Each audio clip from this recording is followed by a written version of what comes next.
Hello বন্ধুরা, আজকে আমরা ছোটোখাটো একটা ভিডিও নিয়ে এসেছি। আজকে হলো আমাদের একটা গল্প বলবো।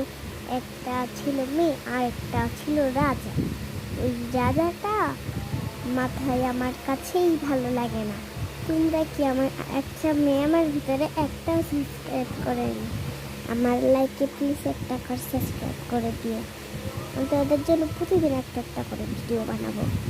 আর এই গল্পটা নাম হলো সেরা তুচ্ছতা। আমি একটা গল্প শুনেছি। আমি বলি, এই রাতটা ছিল রাজা, একটা ছিল রাজা। রাজা একটা সুন্দর মেয়েকে দেখে ভালোবেসে ফেললো। পরে বলে, ওকে আমার রানী বানাবো, তুমি ওকে তাড়াতাড়ি নিয়ে আসো। পর সর্দাররা চলে গেল। পর সর্দাররা ওই মেয়েটাকে নিয়ে এসে রানী বানালো। মেয়েটা অনেক ভালো এবং মায়া মায়া মায়া এবং ওদের একটা মা বাবা ছিল। ওরা অনেক ভালো মা বাবা। মা বাবা আসলে রাজুর সাথে বিয়ে করে ফেললো একদিন। ওদের একটা মেয়ে আর একটা ছেলে হলো। হঠাৎ করে মেয়ে 10টা হলো, ছেলে 20টা হলো। পরে মা একদিন অসুস্থ হলো। ওর সব ছেলে মেয়েগুলাই মেয়েকে হসপিটালে নিয়ে যায়।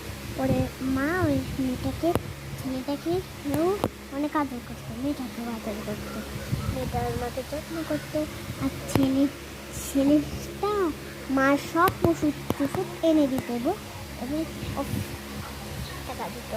আর বাবা রাস্তা থেকে সবাইকেই বলতো সেবা করতে। সবাই সেবা করে একদিন সুস্থ হলো। তো একটু কি আমার গল্প। আসসালামু আলাইকুম। আলহামদুলিল্লাহ, অনেক ভালো মানুষ তোমরা। আমার একটা লাইক হয়েছে, আমার আর লাইক হয় না। আমাকে একটা ভালোবাসা করো তোমরা প্লিজ। আমাকে যে কোনো কটা লাইক দিবে। লাইক দিলে তো কিছু হবে না।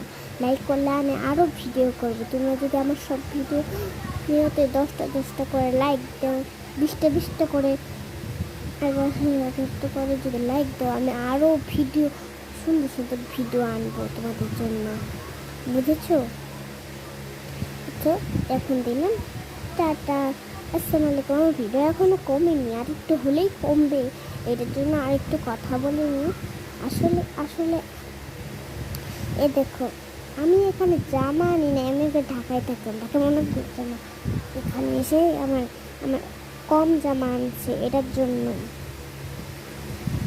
তোমরা সারাদিন তোমরা আমাকে একটা জামা পরতেই দেখো না। এটার জন্য আমার ঢাকা অনেকগুলো জামা আছে। আমি ঢাকায়ও ভিডিও করছি আমার বান্ধবীর সাথে।